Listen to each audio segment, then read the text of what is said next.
You've just joined listeners in more than 1,000 cities across 74 countries and territories to discover secrets of Florida real estate that should not be secrets. Real estate agent man. Brought to you by Slice of Florida Realty, today's episode will shine a spotlight on major red flags that Florida home shoppers must be made aware of.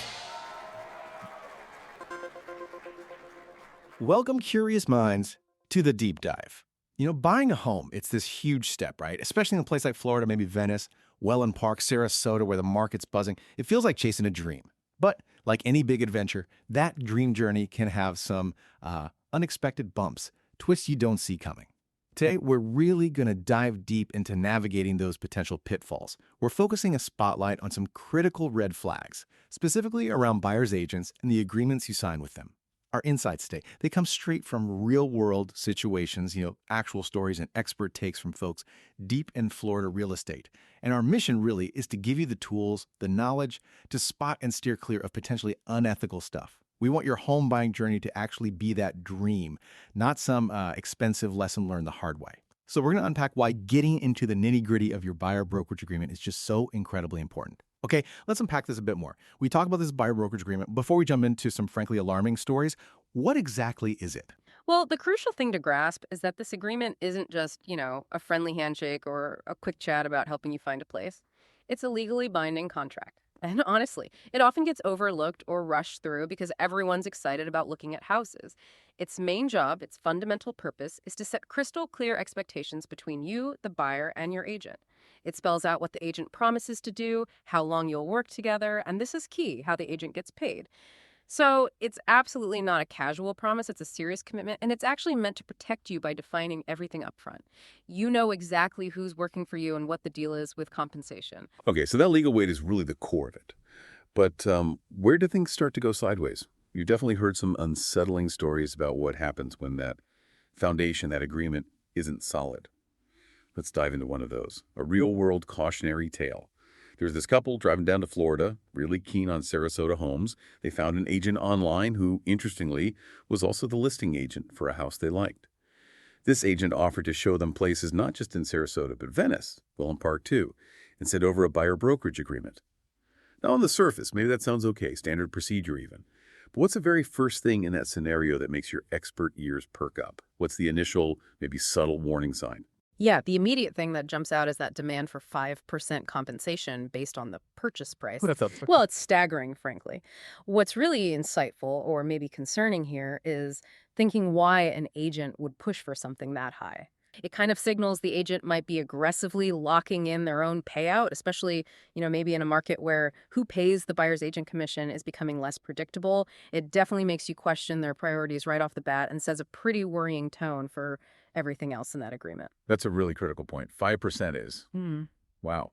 And then when the couple actually asked about this, questioned the high fee, the agent's response was, and this is a direct quote, "Oh, it's just a formality. I wouldn't hold you to that." Oh, doesn't that sound just a bit too casual for a legal document? It does. And that raises a huge question, right? Why would any professional try to downplay a legally binding contract like that? If you connect the dots, the bigger picture here is that it's a massive warning sign. That kind of comment is designed to make you relax, to think, oh, okay, it's not a big deal. But the reality is, if they'd signed it, they would have been legally on the hook for that huge 5%, no matter what the agent said casually. It's a clear attempt to brush off a really serious financial obligation. Yeah, it feels manipulative, just trying to get the signature. But it actually got even more problematic from there, didn't it? The agreement apparently demanded that 5% compensation for any property they bought anywhere in Florida within the next 6 months. We're talking Venice, Wellen Park, sure, but also Key West or Jacksonville. Yeah. And this is from an agent they have just met online. Exactly. And the broader implication there is just, well, it's deeply problematic. Let's be realistic. No single agent can possibly have genuine, deep, specialized knowledge of every single market across Florida. Think about the differences. You've got coastal charm in Venice, The urban scene in Miami, maybe rural areas like Ocala, they all have completely unique pricing, different zoning laws, community vibes. It demands real local expertise, someone claiming they can master the entire state. They're almost certainly exaggerating their abilities. And that means you, the buyer, risk getting bad advice, making potentially very expensive mistakes because they don't truly know the specific area you're interested in. You need someone boots on the ground, you know? Absolutely. You need that local insight. Yeah. And then, okay, the final kicker in this particular story, a 6-month commitment, locked in, with absolutely no option to cancel. Our source called this highly unreasonable and, yeah, another huge red flag. You're spot on. That lack of flexibility, it's incredibly dangerous for a buyer, especially in a market like Sarasota's, which can move so fast. Properties get snapped up. You absolutely need the freedom to switch agents if things just aren't clicking or if your own plans change. Being locked into a 6-month contract with no way out, particularly with someone you barely know, it could trap you with representation that's just not serving you well. And this kind of overreach, it happens despite organizations like the National Association of Realtors, NAR, having codes of ethics. It can lead to real financial stress and you missing out on the right home. It really disregards the buyer's needs. It's scary stuff. Thankfully, this couple, they were sharp. They saw the red flags and walked away. But it really makes you think, doesn't it? How many other buyers, maybe people new to Florida's market, maybe feeling a bit pressured, might not spot those dangers? They might actually believe that line about it being just a formality. This is the time that I'm going to remind you to subscribe and leave a review for the Real Estate Agent Man podcast. More than ever before, there is so much more to know about buying and selling your home. That is why we provide professional coaching to Florida sellers and buyers on every episode. We want our customers to have the knowledge needed to make the best decisions possible for themselves and their families. Our real estate team personally covers Sarasota, Charlotte, and Manatee counties. That's a wide area. However, Steve also interviews agents from around the state and the entire country to find great agents for customers that are out of the area. Visit sliceofflorida.com for more information. And now, back to the podcast. Let's shift gears to another tactic. This one feels even more sneaky, maybe. We heard about another agent, also an NAR member, by the way, who was apparently bragging about sending out buyer agreements where the compensation section was just left blank, zero specified. That sort of imply, hey, you don't owe me anything directly, which, I mean, sounds amazing for a home buyer, right? Like a fantastic deal. But you're saying it's actually a trap? How so? Yeah, what's really insidious, really sneaky about this one is how simple and appealing it looks on the surface. It seems great for you, the buyer, because there's no commission figure written down that you have to pay out of pocket. But here's the catch. NAR rules themselves say agents can't collect more commission than what's actually written in that agreement. Yet this agent was apparently boasting, oh, don't worry, I'm getting paid, I guarantee it. So how does that work if the agreement says zero? Well, the really alarming scenario unfolds like this. Let's say you find a house in Sarasota, but the seller isn't offering to pay the buyer's agent commission, or maybe not enough to satisfy the agent. What might happen? The agent, needing to get paid somehow, might subtly or maybe not so subtly steer you away from that house. They might guide you towards a different property where the seller is paying a commission they like. Even if that second house isn't really the best fit for you, or maybe it's not quite what you wanted, this creates a massive conflict of interest. Suddenly, the agent's priority might shift from your best interest to their own payday. Okay, hold on. So if the contract clearly says zero compensation from the buyer, how is the agent guaranteed to get paid? It sounds like you said too good to be true. And when something sounds too good, what does this really mean for you, the buyer? What are the actual costs hidden here? Exactly your point. It seems free up front, but it's anything but. If the agent's commission effectively gets baked into the purchase price, meaning the seller has factored it in, then the seller likely has less wiggle room to negotiate with you on the price itself. So you might end up paying a higher purchase price than you could have otherwise. And think about the ripple effect. A higher price means a larger loan, more interest paid over the years, higher property taxes potentially. It ends up costing you potentially thousands more over the life of that mortgage. And in a hot market like Venice, where good homes are priced competitively and move fast, this sort of hidden expense could really squeeze your budget or make you overpay significantly. And fundamentally, this practice, even if the agent is a NAR member claiming to be ethical, it really goes against the spirit, if not the letter, of NAR guidelines. It absolutely betrays the trust you place in them. Wow. That's a really powerful and sobering point. It makes you step back and think, why does all this scrutiny, all this digging into agreements and agent practices matter so much? Especially, like we keep mentioning, if you're looking at these really desirable high-demand areas, Wellen Park, Sarasota, it feels like maybe it's more than just a few isolated bad apples. Well, the broader implication is starkly clear. In these super competitive Florida markets, places where homes listed at the right price vanish in days, where you're often up against multiple offers, these kinds of unethical agent practices can genuinely cost you. We're talking thousands of dollars lost, or worse, losing out entirely on your dream home. Think about it. A misleading contract, an agent with a hidden agenda steering you wrong.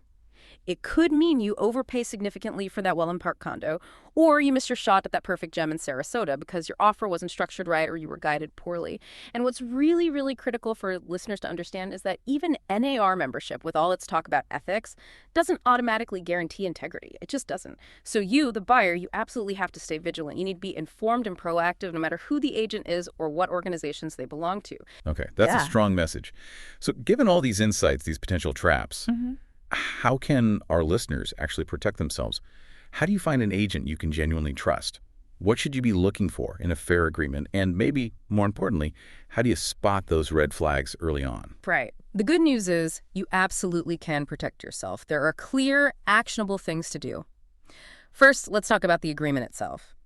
A fair buyer brokerage agreement should always clearly state the compensation, how much, who pays, under what conditions. It should specify the duration, how long it lasts. Ideally, maybe 3 to 6 months. But crucially, it should include a cancellation clause. You need an out if things go wrong. And it needs to define the agent's scope. What areas are they covering? Are they focused on Sarasota, Charlotte, and Manatee County specifically, for example? Or are they making unrealistic claims? The absolute rule is read every single word. Don't skim, and ask questions. If anything seems vague or confusing, speak up. Don't ever feel pressured to just sign. Okay, read everything, ask questions, look for clarity on commission, duration, cancellation, and scope. Makes sense. Yeah. And second, spotting those potentially unethical agents involves watching for the red flags we've been discussing. Agents who downplay the contract, who say it's just a formality. Agents making vague promises about costs or services. Anyone claiming that unrealistic statewide expertise. Or agreements with fuzzy, unclear compensation terms, or worse, blank spaces. Always vet their local knowledge. Ask them specific questions about the neighborhoods you like. Check their reviews, their track records specifically within your target market, like Venice or Wellen Park. Vet locally. Check track records. Watch for those dismissive comments or vague terms. Got it. And finally, when it comes to actually choosing an agent you feel good about, remember these key steps. 1. Read that agreement meticulously. It's binding. Don't sign if anything feels off, excessive, or unclear. 2. Question the terms. Challenge high fees or confusing clauses. A trustworthy agent should be able to explain everything transparently and justify their terms. If they get defensive, that's another flag. 3, vet them locally, like we said. Check references. Talk to past clients if possible. Make sure they genuinely know your specific market inside and out. 4, beware those big red flags calling contracts formalities, offering seemingly free services that just hide costs elsewhere. Trust your gut. And always remember, while a truly fantastic agent can be invaluable, absolutely worth their weight in gold, you, as the consumer, need total clarity. You need to understand exactly what level of representation you're getting, what you can expect from them, and from the brokerage they work for. Okay, so that's really practical advice. Read carefully, question everything, vet locally, watch for those specific red flags, and demand transparency. So, wrapping this up, what does this all really mean for you, the listener, as you're maybe starting or continuing your home search in these competitive Florida spots? I think our core message today is pretty clear. Don't let the fear of running into these kinds of buyer-agent issues derail your dream of owning a home in Florida. Whether you're looking in Venice, Wellen Park, Sarasota, or anywhere else, the power is really in your hands. Scrutinize those agreements, question anything that feels even slightly off, and be deliberate about choosing an agent who operates with transparency. Their affiliations matter less than their actual practices. Your own vigilance is truly your best defense. And as you think about finding that dream home, here's a final thought to maybe mull over. Finding the perfect property is only half the battle, right? Ensuring you have the perfect, trustworthy partner guiding you through the process is just as critical. So, beyond just the words in the contract, maybe consider this. What deeper questions about an agent's incentives, their true loyalties, will you ask to really satisfy yourself that they have your best interests, and only your best interests, at heart? There's Lido, Siesta, Longboat, and the rest of the Keys and the island of Venice and the Gomez, Lakewood Ranch, Inglewood, Wellen Park, and Northport, Osprey, Sarasota County. Your Gulf Coast paradise. Now call Steve Martin Homes for your slice of Florida. 941-894-9800. 941-9800.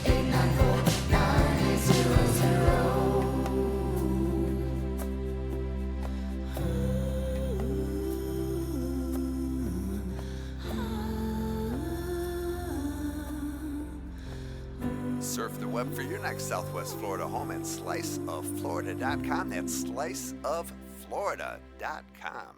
With Slice of Florida Realty, everything feels right.